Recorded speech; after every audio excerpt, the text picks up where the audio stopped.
Welcome to another Island Conversation from Peaks Island Radio. I'm Chris. Today I'm pleased to be joined by Chuck Radis. He's the author of a new book called The Mystery in the Room, A Physician's Journey Treating Patients with Rare Diseases. If you've been out on the island for any time, you probably know Dr. Chuck. And Chuck is the author of 4 books in addition to being a rheumatologist. We get into the details of both his medical and writing life in this interview. I hope you enjoy. Just figured we'd start sort of at the beginning of the book. And in the introduction, there was a quote that I noticed that you used that really stuck out to me. I thought it might be a good way to sort of frame our conversation, which was an A.T. Still quote. To find health should be the object of every doctor. Anyone can find disease. And I was wondering why you chose that quote and whether or not that reflects your approach to medicine. Right. So, A.T. Still, as being the founder of osteopathic medicine, I really wanted to have a quote from a DO, a doctor of osteopathy, because a lot of people, when they see DO, they don't know what that means. And so on the first half of the question is, I chose somebody from osteopathic medicine because most medical books you might read or stories, are MDs. And so I wanted to kind of put that out there and have people ask questions or look it up. And the other was that the longer I was in medicine, and now it's my 41st year in practice, which seems absolutely crazy. The longer I've been in practice, the more patients I have with chronic illnesses, things that don't go away, and things that don't go away that if they're not on medications, they would feel terrible or they might have organ damage from inflammation. And so different from, say, high blood pressure or diabetes that you don't really feel until there's a problem. So part of my practice has been to get to know people who have these chronic illnesses, sometimes from childhood, and help guide them into either acceptance of their disease or living better with the disease or feeling that they're living their best life with the disease. And I've been fortunate that, some of my patients I've seen for decades and decades, and we have that interplay going on over time. A lot of that's subconscious. I don't go into the room consciously saying, I'm going to have them help them live their best life. But it does play a role, and I think that keeps me energized in the practice of medicine. Yeah, I think that's a great way to frame it. And I also think it sort of leads into the next question, which I just asked if we go a little bit deeper into the DO-MD distinction. As I was reading your book, I was struck by the difference that I hadn't really thought about before, because I, like many people, probably thought of doctors as pretty much MDs.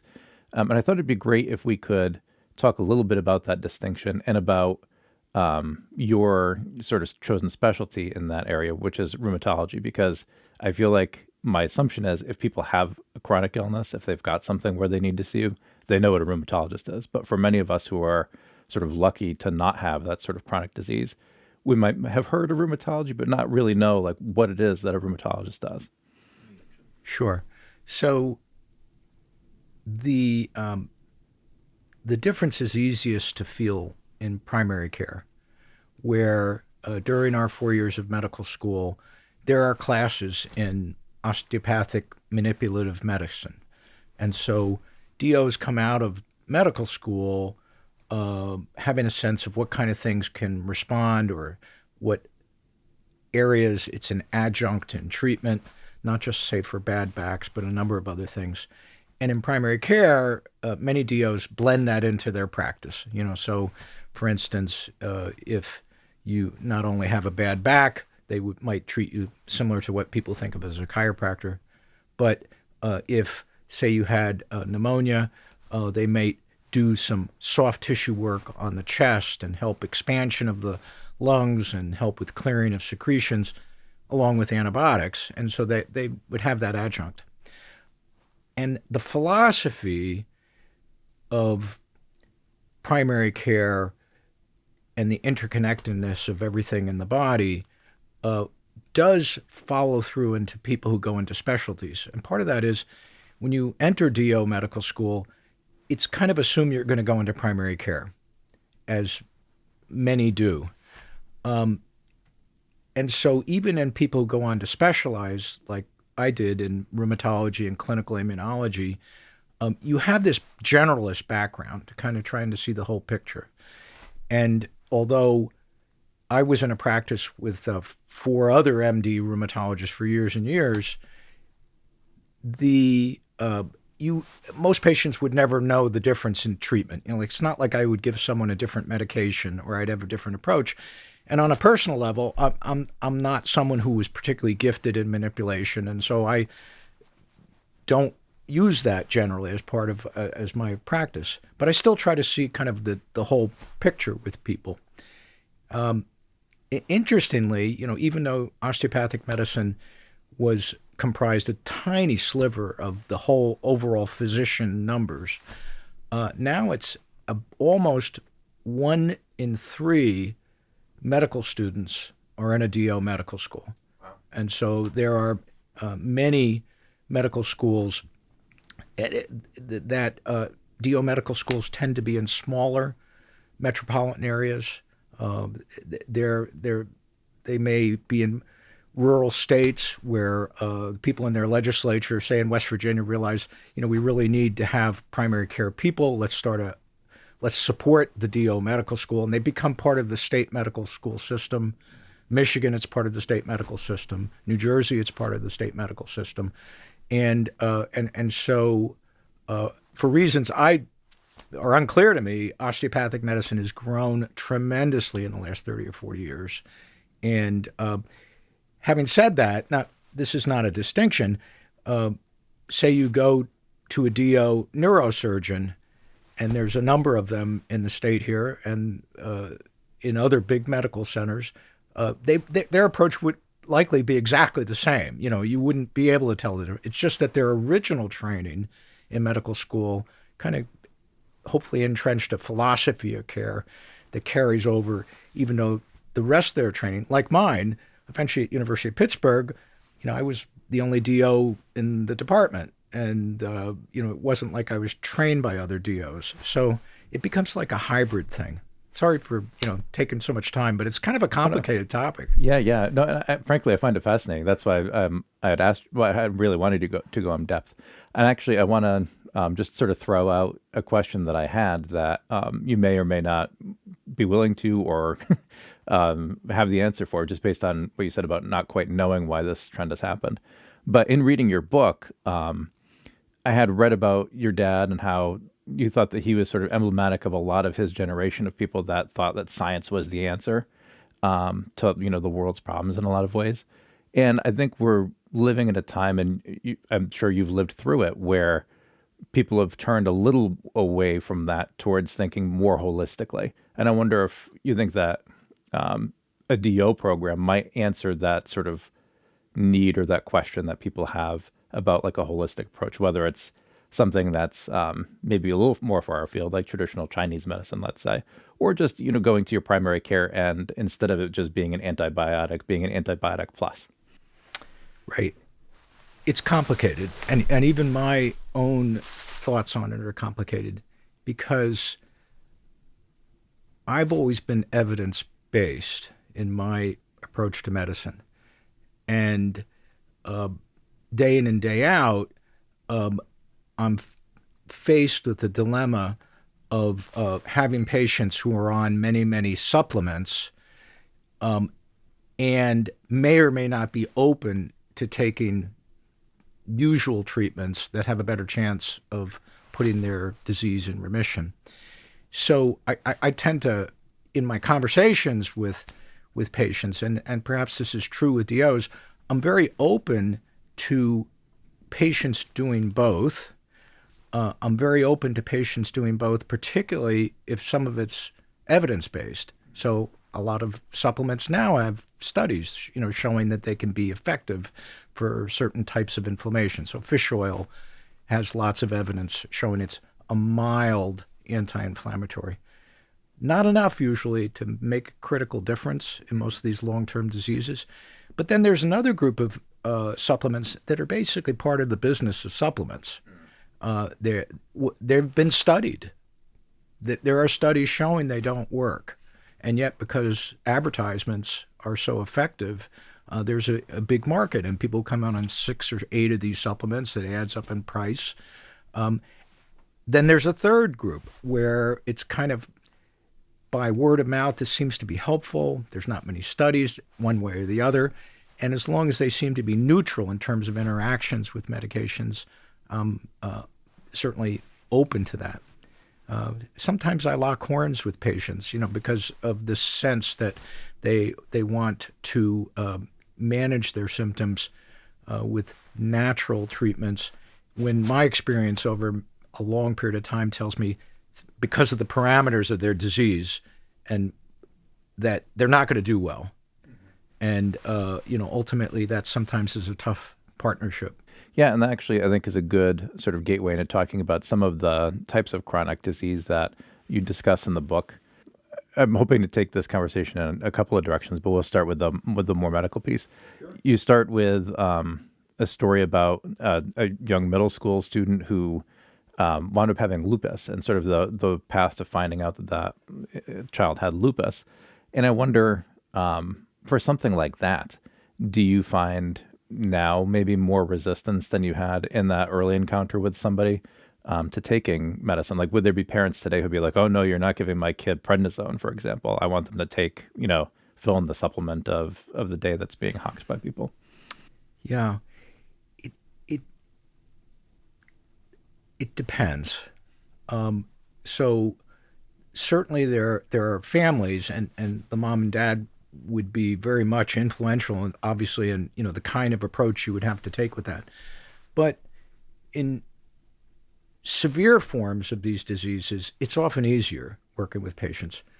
Kidneys are being damaged, lungs are being damaged, the heart is being damaged, the central nervous system is inflamed, and I'm sure there may be some exceptions to that, but parents realize, this is a life-threatening illness. Where it comes into play more often are in milder forms of these diseases, where end organ damage is not happening. And in that, I'm much more open to kind of this combination of milder medications that are used in, say, lupus, and talk up actually the history of some of our medications, which actually come from plants. So sometimes the entryway for introducing some of the milder medications we use is easier, even with families that want to follow a natural approach, because it is a natural approach. It's just a prescription medicine.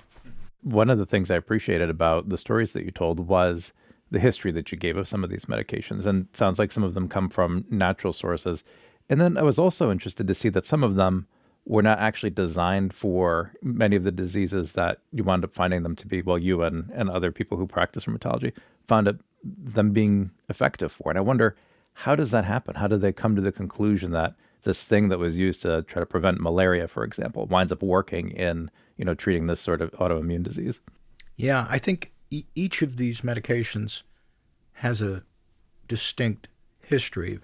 Hydroxychloroquine, which the brand name is Plaquenil, is fascinating because it was comes from the cinchona tree in South America, the bark.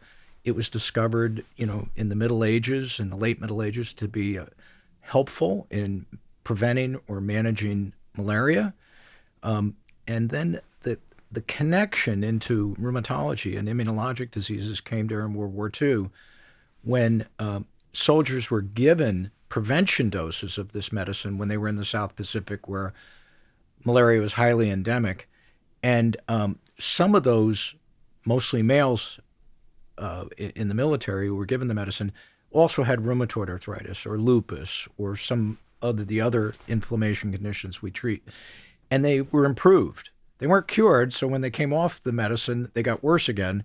And, the first paper about that in the medical literature, was really a report of military people that seemed to get better and get worse once they went off of the medicine. So sometimes it's chance observation. Sometimes it's repurposing a medicine that logically, based on the science, some of the underpinnings of another illness, although superficially it may look very differently, the underpinnings are somewhat similar. And then someone will take the leap. And since doctors can prescribe off label for things that are not FDA approved, then it becomes more mainstream as someone gathers together data. But I kind of wish that I'd made an observation over the years on something that a patient was taking that was very helpful. But so far it hasn't happened yet. Mm-hmm.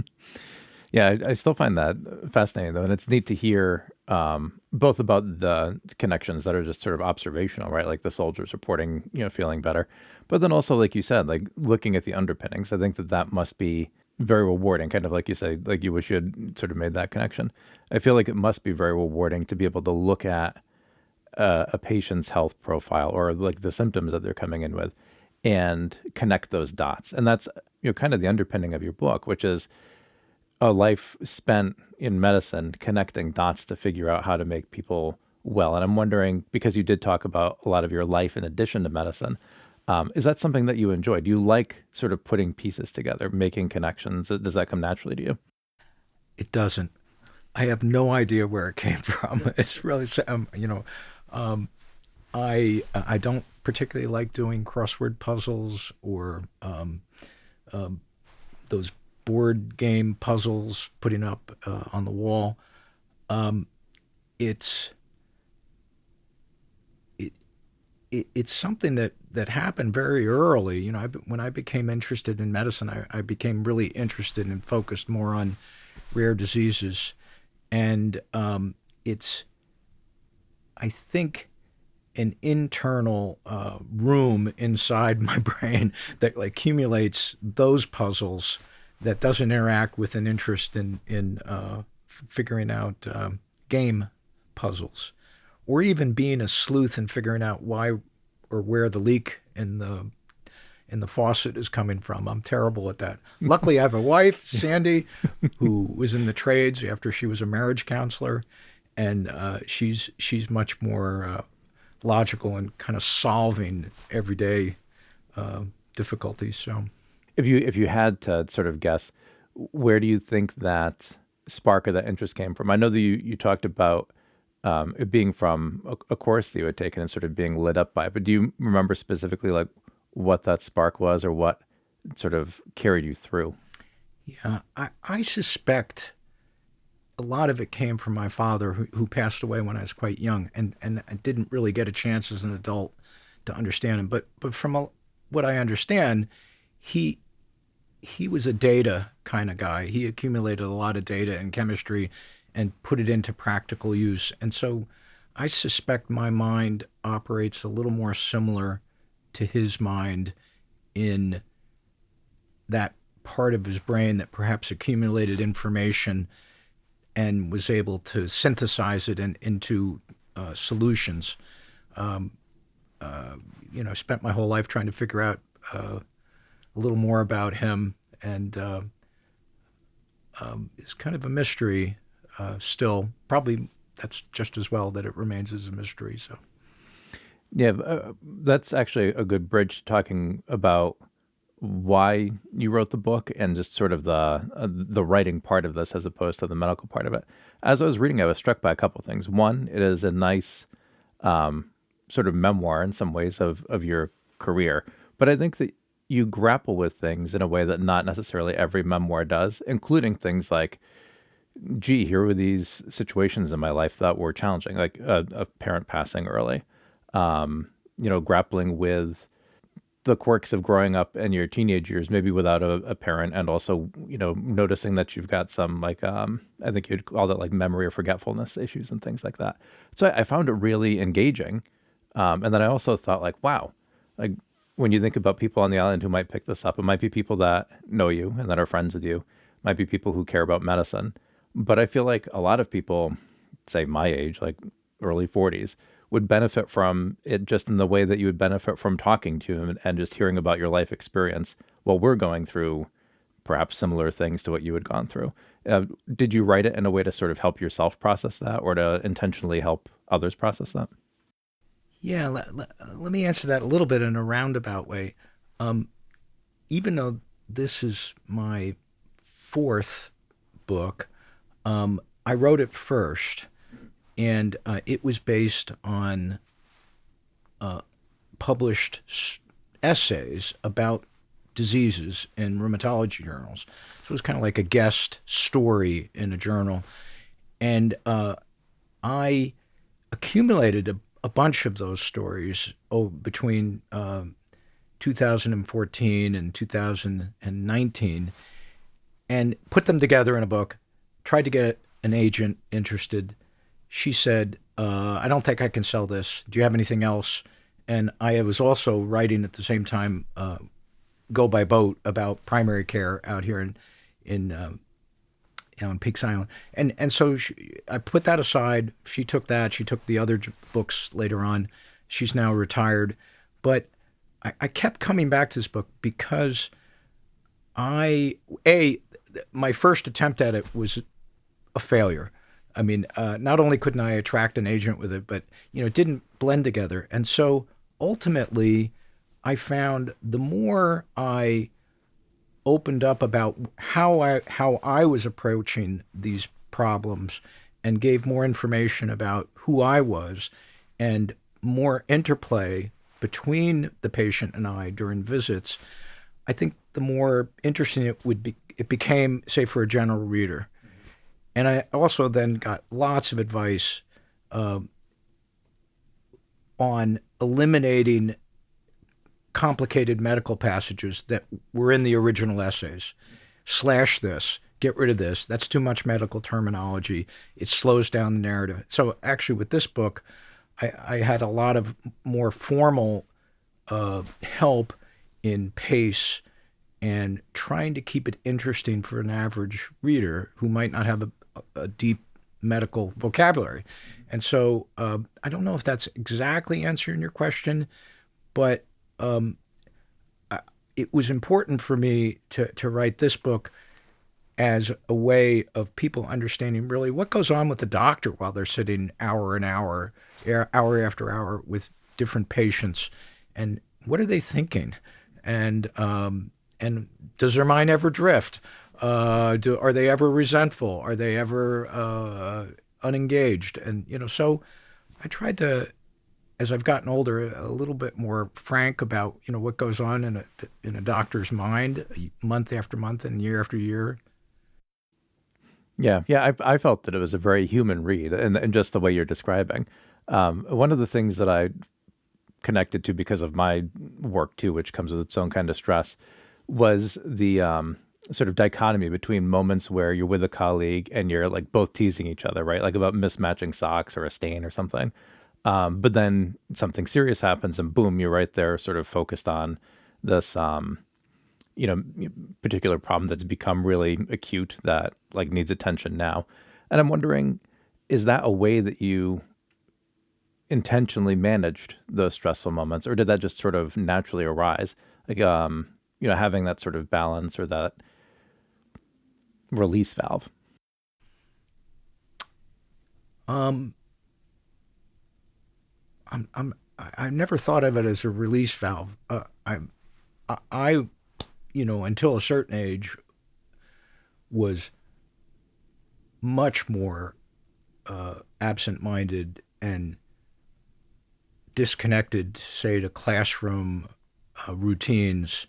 And although I was never diagnosed as having attention deficit disorder, and always had the ability to concentrate on projects that I was interested in, um, I, I was I was that kid who w- was always losing gloves, would have one shoe on in the winter and socks, and be reminded that, well, no, your shoes are there, and we'd have to backtrack. And so I, I, I, um, I, I think as I matured in my 20s, my mind kind of settled down and into this realization that something I was really interested in, I could keep organized, and I still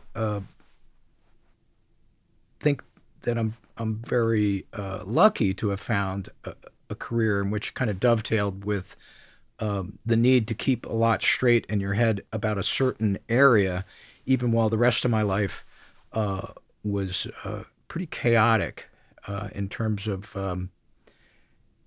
maturing a little more slowly.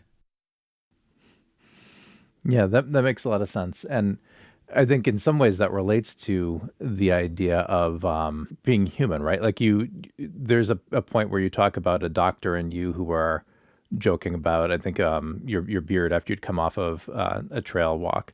And then there was another time where you'd sort of revisited a patient. No, I think it was Amanda, the patient. And she had like made a joke about your socks. Did you feel that even if it was a perfectly natural thing that just sort of happened in your life in the way that you were, did you feel that that helped break down walls or make connections with people? Because it sounds like some of those patients maybe were a little tough sometimes, and I wonder if those sort of moments kind of helped with the connection. Yeah, I think I rarely would feel embarrassed when people would bring things up. It's so much a part of me having be misdressed or forgetting things that I don't mind when people would bring it up as a way of kind of making fun of me because it would make a connection. And as long as it didn't, kind of fall into that category, well, if he's this way with that, maybe I shouldn't be following his advice on a more serious illness. Um, I guess I've made more fun of it as I've gotten older. And my wife, Sandy, sometimes jokes that I've been in assisted care for many decades. And I guess there's a little bit of truth to that. And, I think it has, by having patients being able to comment on things that I've misplaced or helps make a connection. It's a strange connection, but it does make that connection. Mm-hmm. There's a little bit of laughter about it, actually, and Yeah, humor in medicine is a good thing. yeah, exactly. So that's one of the ways where, again, I relate because in my field of legal aid, we're dealing with high stress moments too, where, somebody's looking at potentially being homeless if their case doesn't go the right way. And instead of seeing you as just like the person in the suit, right, it's good to have that little bit of humanity or humor when we can, right? So I always try to make sure there's something to smile about when we're interacting. And I wonder if at any point, whether it was about you or just about any sort of topic, if that became a tool in the toolbox of providing care to folks who might otherwise be not smiling because of their pain or because of, the life circumstance that they're in when they come to you. Yeah, I, I think perhaps yes, but it would be unconscious. Um, my background with different jobs I had growing up, um, I've always been able to connect with people in the trades and um, people who are having a tough time. And ultimately, I, I, I always try to get at least a couple of smiles with a patient as we're talking. I'm trying to think of that doctor, who's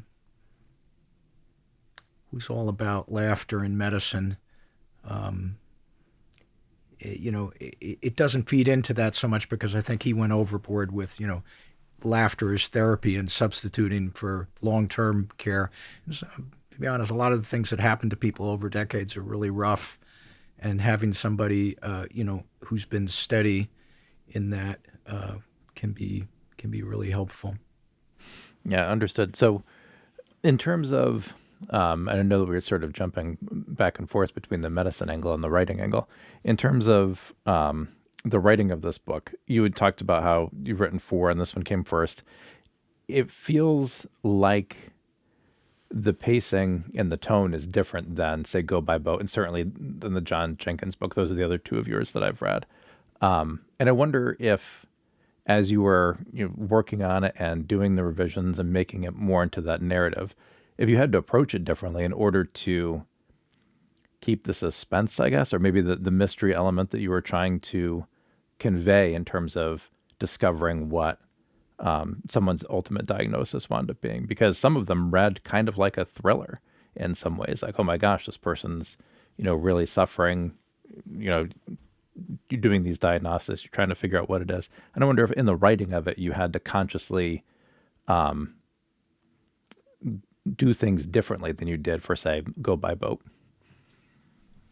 I did totally, and some of that is that I work part time now. I have more time to devote to projects and writing, and I decided, just like going to medical school and keeping up with medical literature, I wanted to learn how to be a better writer. So I've taken classes with Mira. She's a great teacher, Mira Patassin. And I've joined a poetry group, which I never thought I would be writing poetry, but I find that the connection between poetry and prose is very tight, particularly with modern poetry. And I've paid attention to a wide variety of literature that I read. So the old saw that, if you want to write well, read well, is good. And, I found that just like any form of exercise, if you exercise writing, that gradually you find it's clearer to you when things aren't working. Like sometimes you can just write a lot and not know whether it's good or not. And so I was much more. It's become much more easier for me to understand when something's not really flowing well or not working well. So as I am working much more part-time, I've paid much more attention to the actual writing, and hopefully over time that's changed. So yeah, as I get older, I'm really excited about writing, and ultimately I don't know where that's going to go. I might write a children's book next. Who knows? Oh, neat. So I want to branch out into other areas of writing. That's great. So as you talked about, becoming sort of more part-time with your medical practice and working on these projects, it occurred to me that there's a choice there, right? And some people choose to, go to Bermuda for their retirement when they're, approaching retirement, or they're working part-time. And some people, do the RV thing and stuff like that. And here you are choosing writing rather intentionally and devoting, a lot of time to developing that craft. What is it about writing that drew you? I don't know. I in smaller doses, I began writing, in college, and wrote for the now defunct Maine Times. So I've always had a hand in it.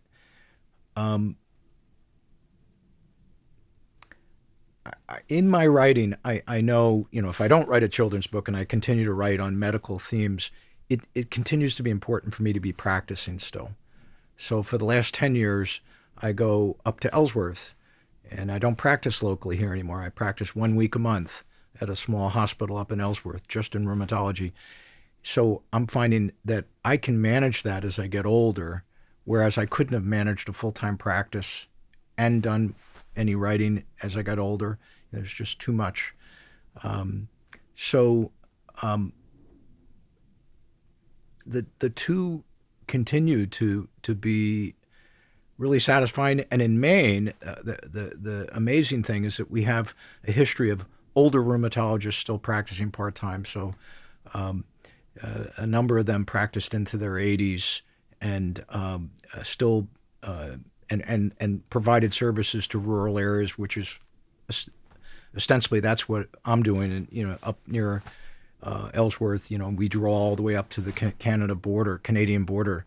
So it's still a really satisfying practice for rural people who have a hard time, traveling another 3 hours down to Portland or a couple hours to Bangor. So right now it's a pretty good balance. I'm hoping I can stay healthy enough, keep doing it. Mm-hmm. That's great. Let's talk a little bit about the children's book, if you feel ready to share. your idea about what you might do in terms of a children's book. Yeah, in college, I wrote a play, and it was called The Adventures of Uncle Obadiah, which turned out was a black superhero who was based on John Jenkins, who was a friend of mine. So eventually I wrote a book, a very brief biography of John Jenkins. And so for bedtime stories, I would tell my two daughters Uncle Obadiah stories for years. And it was just kind of a free-flowing story of, I would often ask them, well, then what do you think happened? And they would say what happened, and I would try to ad lib with Uncle Obadiah. So I have this verbal history of telling children's stories with a long period of time with Uncle Obadiah as a superhero. And so back years and years ago, I kept some tape recordings of some of those stories and thought I might relook at that again. Particularly, we need more black superheroes. So, and John Jenkins, who spent his adult life here in Maine and became Maine's first black state senator, he certainly was the epitome of a black superhero. And, I still do things connected with him. So, if I was going to morph into trying to do that, I'd need a partner. Anybody out there want to do the illustrations? And try to work through a storyline with that.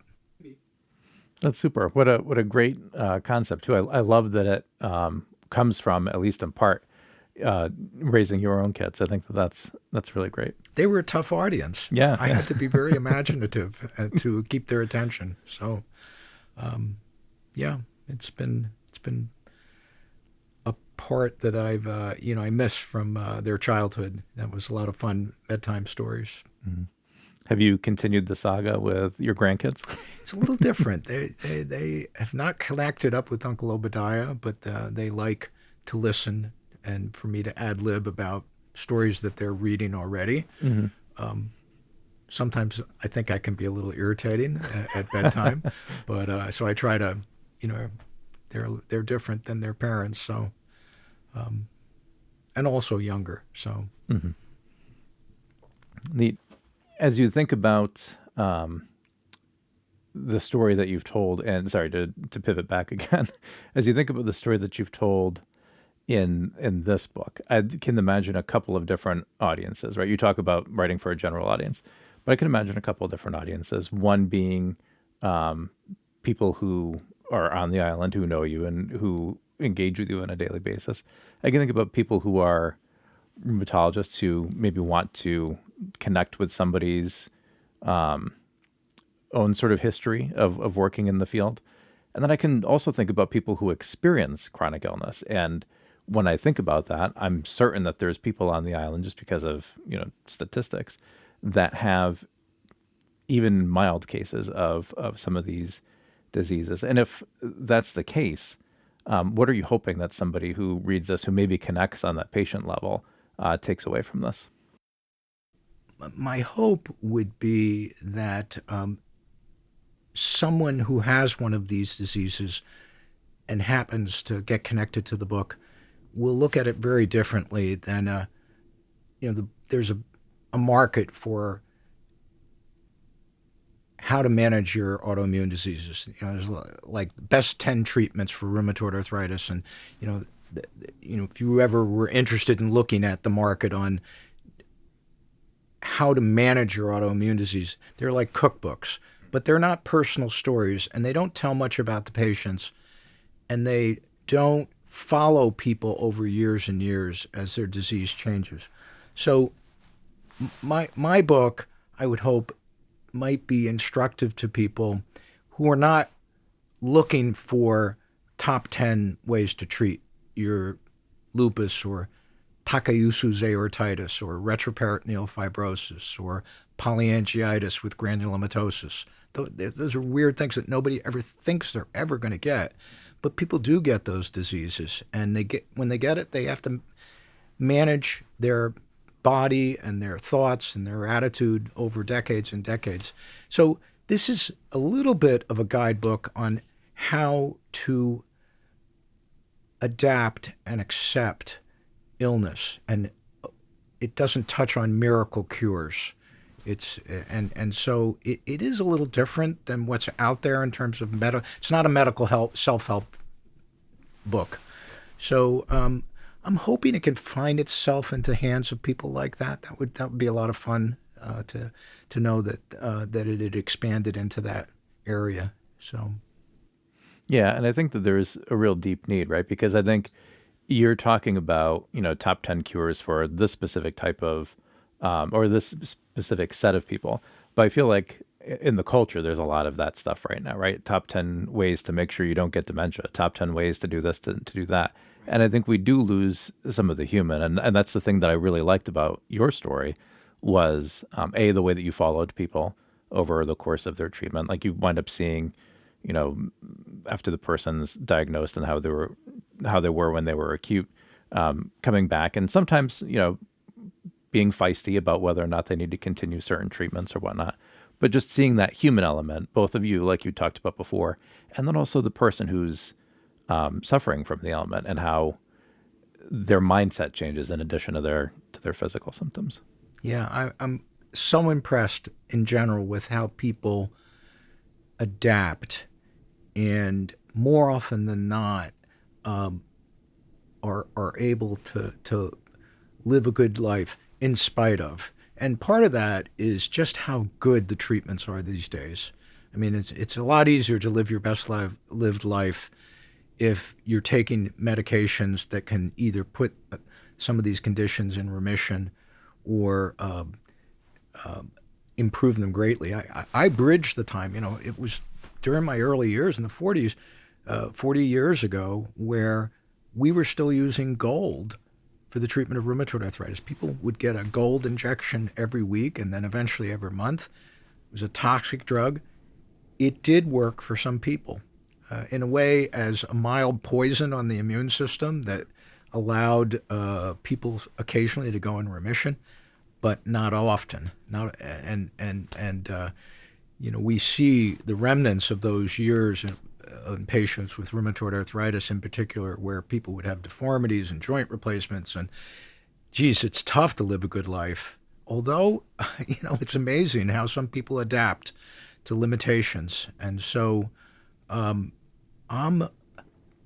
I see the remnants of the years before there was good treatment. We still have a couple of diseases in which treatment is imperfect and often progressive. So it's tough getting to know someone and treating them and realizing that whether they go to the Mayo Clinic or to Portland, Maine, or to Leeds Hospital in Great Britain, there are people still whose diseases slowly progress. And that's the reality of medicine these days, much less often than it used to be. Mm-hmm. Thank goodness. Yeah, yeah. And actually, that reminds me of you talking earlier about how it seems like because of the modern world, there are more cases of, chronic disease nowadays. So you talked about how there's more treatments, which typically help, but then how there are these maybe stubborn cases where the disease progresses. Do you think, like something like attention deficit, like you talked about before, that it's because we're noticing these things more now? We're noticing these diseases, or do you think that there actually is a rise in autoimmune diseases and we just happen to be better at controlling them? Right. There's not one answer to that. I mean, part of the answer would be, in some ways, diseases like rheumatoid arthritis are not as severe as they used to be. Clearly, there's a genetic risk factor. People have identified risk genes for rheumatoid arthritis and lupus and other connective tissue diseases. But smoking is an incredible increased risk factor for severe disease.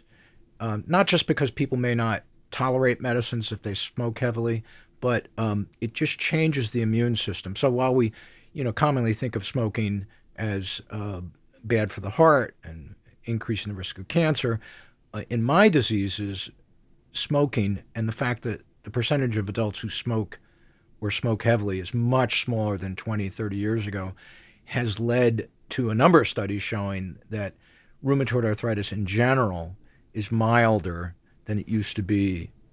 And one of the major factors is there's less smoking.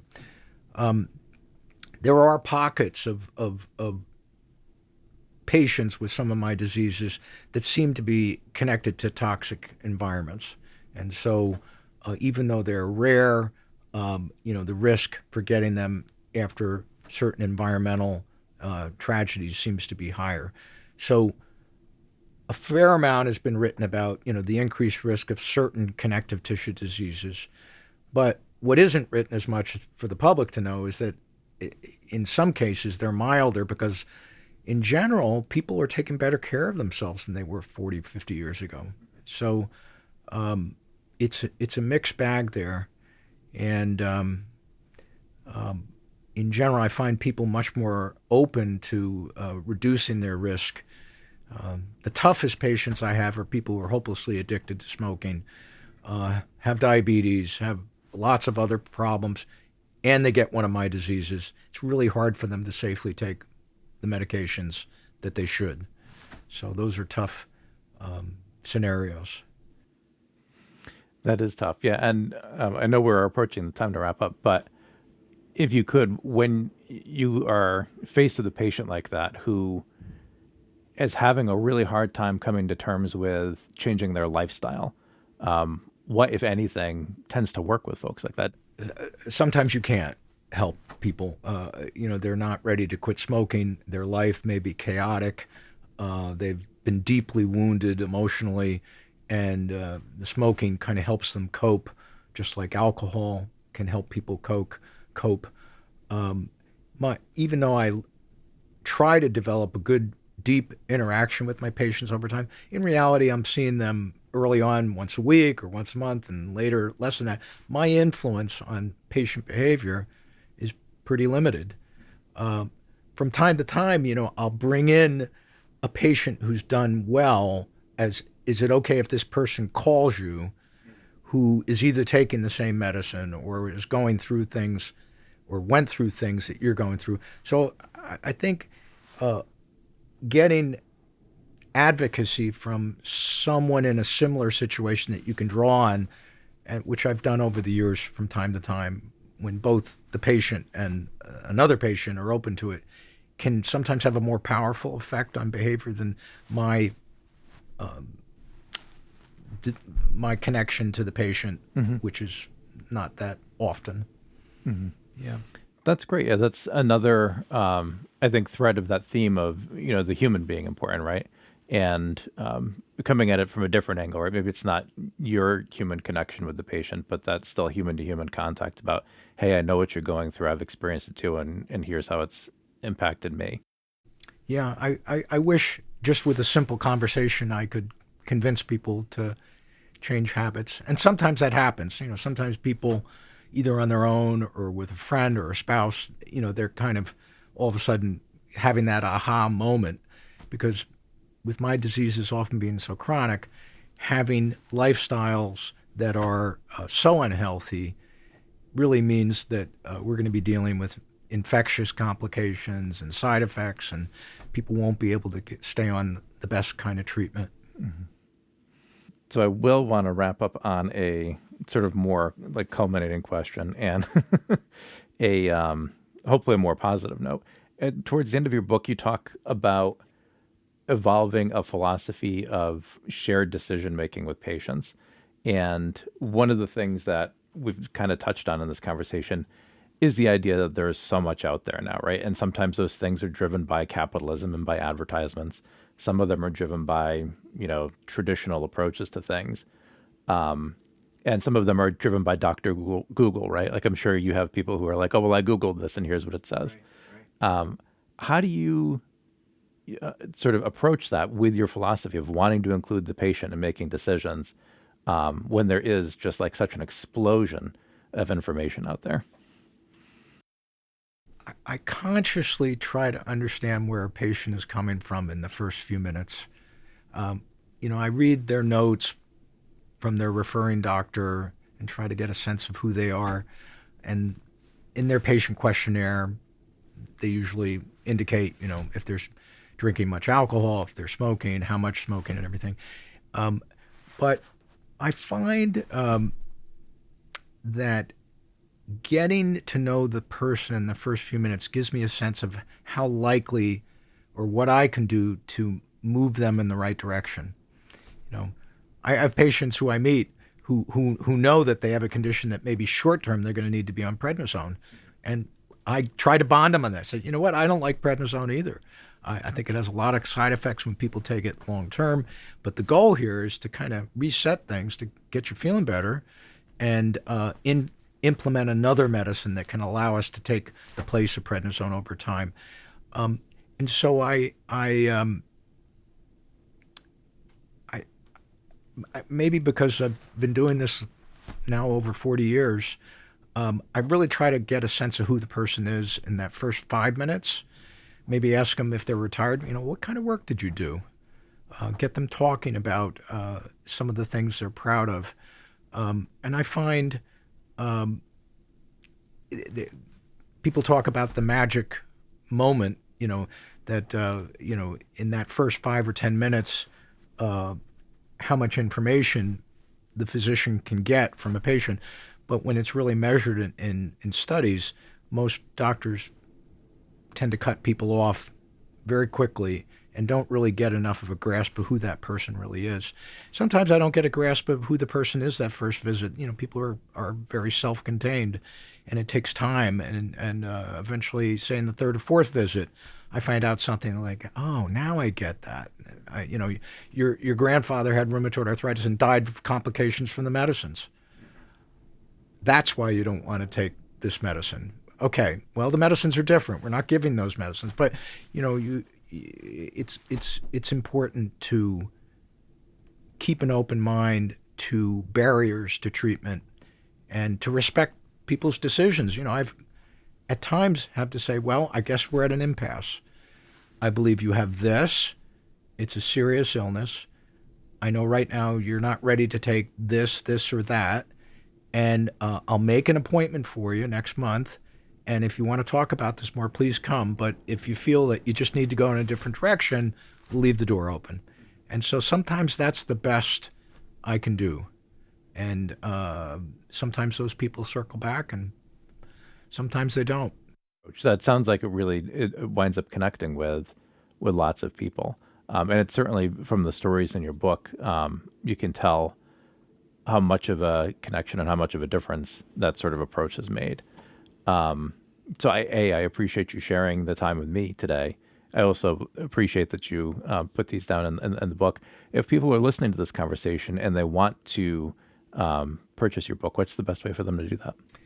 So if they want to buy locally, Print carries it, and I'm having a book opening at Print in the evening of like January 20th.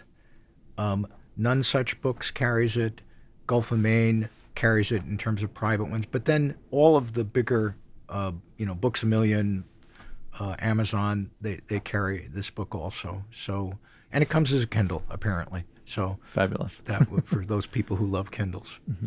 So, yeah, be a great Christmas gift. Right, absolutely. Yeah. Anyway, thank you for spending time talking with me. I've enjoyed it a lot. Oh, my pleasure. Same here. Yeah. Thank you, Chuck. Thank you.